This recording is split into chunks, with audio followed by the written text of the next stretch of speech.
Hello, everyone. Thanks for coming to our talk today. Katie and I, as Annika explained, are going to talk to you a little bit about some funding and incentive opportunities that you can take advantage of through the Conservation District.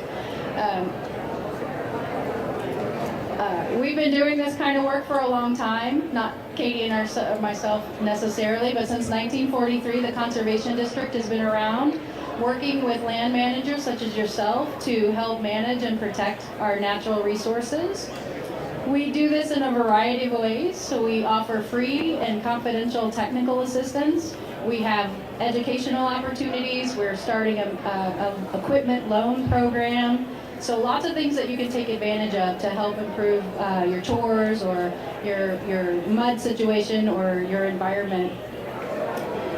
What we like to do when we come out, we're going to come out and take an assessment, walk around your farm and kind of take a look at how things are going currently, and maybe we'll find some things to suggest that can help you improve some of those items. And what we're talking about today, we also want to connect you with some financial opportunities so that you can make it a little bit easier to make some of these changes. Education is another big part of what we do. We want to inform you so that you can make some good informed decisions and be empowered to do so. We have a list, quite a robust schedule of speaker events on a variety of topics.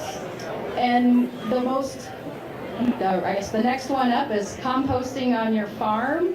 And you can check that out April 18th, so we got a month to go for that one.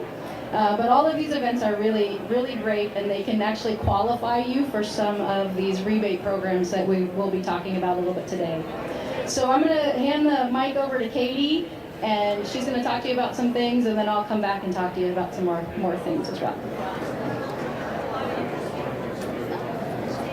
Hello, thank you, Emily. Thanks, Annika, and thanks to everybody for being here today. I'm really excited to be able to chat with you about my role at the Whatcom Conservation District. So my name is Katie Penke, and my role at the district is I work with anyone managing livestock who is not a dairy. So that might include, hopefully, some of you. As Emily mentioned and showed a few slides earlier, there are these things that we love to talk about that we call best management practices. And so this is basically the bread and butter of my work, is talking to landowners one by one on their individual farms about these best management practices. So my talking points are often very similar from farm to farm, but each farmer is going to have to find their own way to install all of these best management practices. So I'll give you one example. Let's look at some pictures here.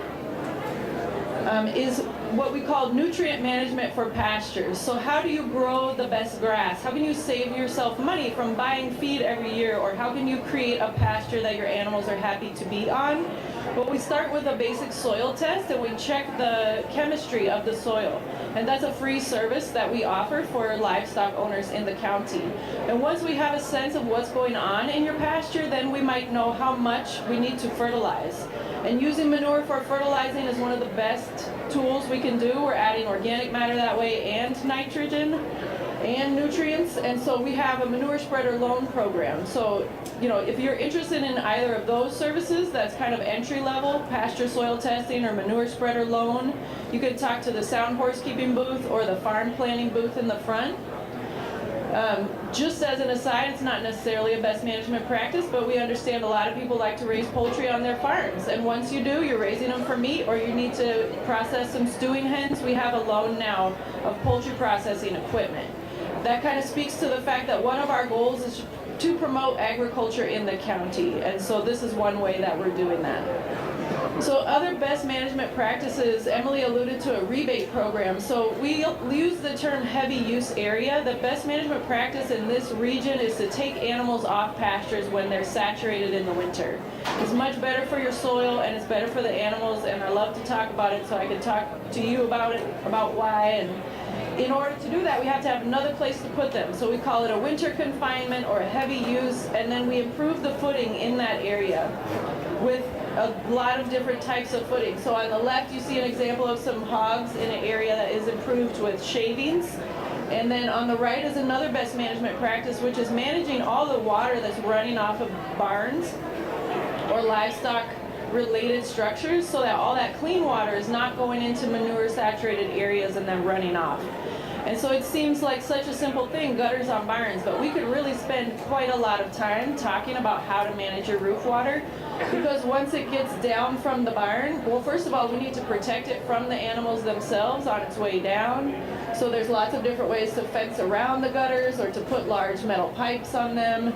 And then once it gets down, oftentimes it might still be right where the manure is. So we need an underground outlet to take the clean water away from all the animals and the manure. So this is another best management practice that our rebate program funds, and we also have additional funds if your project is more involved than a $200 rebate. So this is another example of a heavy use area. This was for cows, and so they depends on your soil type. All of these are like depends. There's no one size fits all. So that's another reason why it's great to work with a farm planner to kind of customize the solution to your farm. But this farm was on some heavy wet soil, very close to surface water.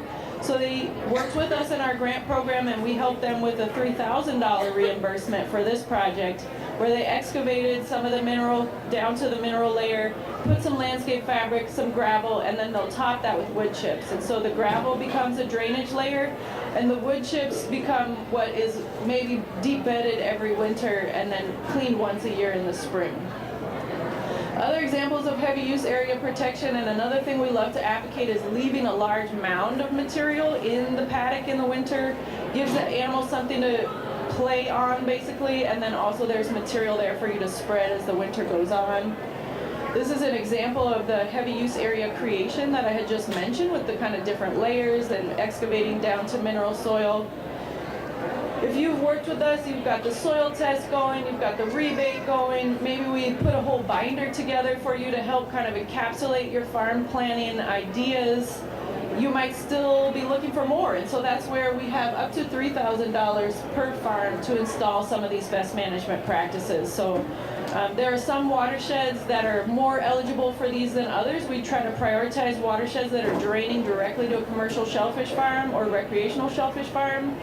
And we try to prioritize projects where we'll have the biggest impact. So there's certain ranking and eligibility, but please chat with us if you think you might be interested, and we can talk more with you about eligibility for that grant. So we've worked with a number of landowners across the county, and there's an example of some of the best management practices that we have implemented with that grant. I'm going to show a few other photos of best management practices, but just as far as funding goes, I also wanted to mention that we do a workshop every October about grants and farm funding opportunities that is more broad than just the Conservation District. There are quite a few foundations in Washington State and in our area who are providing grant funds for farm improvements and small family farm businesses. And then there's also farm financing through the Farm Service Agency, which is lower interest rates, and actually, you know, it's not something that's even available in a commercial bank setting, so we can kind of connect you with those type of resources as well if our funding is not to the level of what your project is requiring. So exclusion fencing or access control is another best management practice. We've basically, at this point in time, I know historically livestock were watering in streams, and that was standard best management. But in this day and age, it is no longer standard practice, and so it's pretty common for livestock to be completely excluded year-round from water that's running. If you have a swale on your property or a ditch or a stream that is seasonal, then there's a lot of different exceptions, and we can talk about that custom to your situation. But if you have a year-round running waterway, that's year-round exclusion. And then the setback from it can also vary depending on what's going on, the site, the soil, the amount of animals. Usually it's 50 feet back from a running stream, but there's a lot of depends there too. So talk more with us. Manure storage and composting, another favorite topic of ours. Emily mentioned our April workshop about composting. I'm going to turn it back over to Emily to talk about our habitat and restoration team, but I'm really interested in all these best management practices, and then also the collaboration that can happen between the district and individual landowners. So please come and visit us at the farm planning booth in the front, or if you're managing horses, we have a volunteer team managing a sound horse keeping booth here in the back. So I'll be up here for questions when Emily finishes the habitat component. Thanks so much. Okay. So Katie mentioned that we like to support viable and sustainable agriculture in the county, and we also want to support a healthy and sustainable environment. And we really think that those two things can work together very well. So one of the funding opportunities that we have available is to repair fish passage barriers. And so in some cases, there's a culvert that might be blocking access to upstream habitat. And we want to find those spots, and if we can open up a lot of habitat upstream, then we might have some funding available to repair your driveway culvert or a culvert in your farm road. It's a very site-specific program, and it's a great thing to be able to take advantage of. The next couple of photos are just going to show you a couple of transformations that have happened. This is someone's access driveway that was replaced with a bridge crossing. So it's not just necessarily putting a new culvert in the ground. You might get quite a substantial crossing over your stream. I would encourage you to take a look in our newsletter. We have a really great story about Apple Farms and their Tide Gate. Rich Apple was recognized this year for the work that he's been doing to protect the environment and his farm as well. Conservation Reserve Enhancement Program is one of our most popular and successful incentive programs here in Whatcom County. This is a program that uses a combination of state and federal funds, and it pays landowners to plant forested buffers along fish-bearing streams and agricultural ditches, sometimes wetlands. It pays 100% of the cost to install these buffers, and then it will pay the landowner an annual rental payment based on the acreage and soil type that is enrolled in the buffer. CREP benefits are many. It benefits both the environment, benefits salmon habitat, it benefits downstream shellfish habitat. It benefits the landowner because you're going to be receiving a check every year that you can put back into your farming operation and continue to make further improvements. So a lot of different folks are, let me show you a progression. This is just kind of how a CREP program project progresses through the years. This is north of Linden in the Bertram Creek watershed. You can see this project was eligible for some livestock exclusion fencing, and right now it kind of looks like a sea of blue tubes. But in 3 years, we are starting to see trees coming out of those blue tubes. And so the transformation is really starting to take shape. And in year 7, you can't even see the central part of that area. And the forest is really starting to look like a forest. So landowners have a lot of different motivators for enrolling in a program like this. This is Harry and Mary Pardue. They live in the Terrell Creek watershed, and they had a property that was just full of reed canary grass and Himalayan blackberries, and they just really didn't know what to do with it. And so they connected to the Conservation District and enrolled almost 4 acres of stream and wetland buffer on their property. About 1,300 native trees and plants were then planted. And now they feel like they've got a place that's, they're getting a little bit of assistance managing some of that, but they're also providing a benefit to all of us because they're helping protect water quality and improving habitat. This is Daryl Ambrose, is a 4th generation cattle farmer on a farm south of Acme. He's also featured in our newsletter. I encourage you to take a look at that article. Daryl was referred to us by the Department of Ecology because he had some things going on his farm.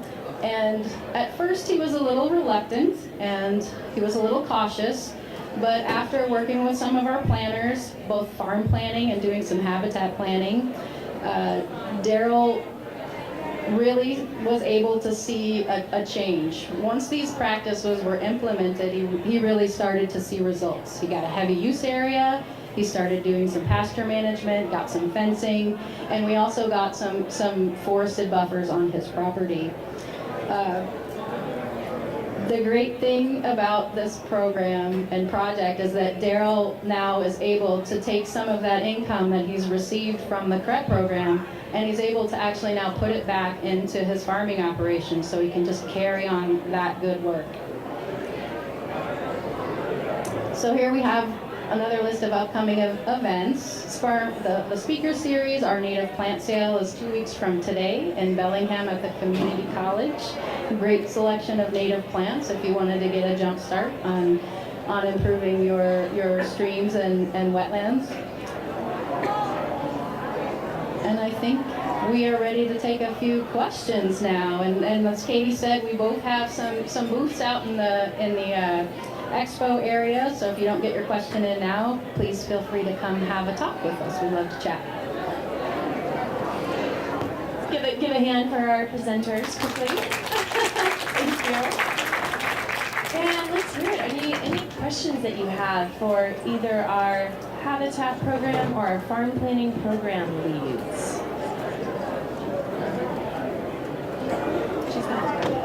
I want to hear from each of you what you love most about the work you do. Okay, well, I would have to say that I love going out on properties and meeting folks that genuinely have an interest in either helping the environment or helping improve the situation that they're dealing with on their farms. I get to watch trees grow, and I think that's pretty great. Katie, anything to add to that? The thing that I love most about my job in Whatcom County is visiting Whatcom County farms. This county is amazingly beautiful, and the agricultural resources that we have in this county are very hard to find. All the systems of larger farms and smaller farms, the distribution systems, the equipment sales people, all of this working together to create a food system, it actually still exists here. Young people studying agriculture in FFA in school, this type of thing is kind of rare these days, and so to see an event like this, promoting agriculture, promoting these systems, hoping that it will live peacefully alongside the environmental systems is very inspiring, and I hope that we can all work together to keep this Whatcom County ag system productive. Thank you.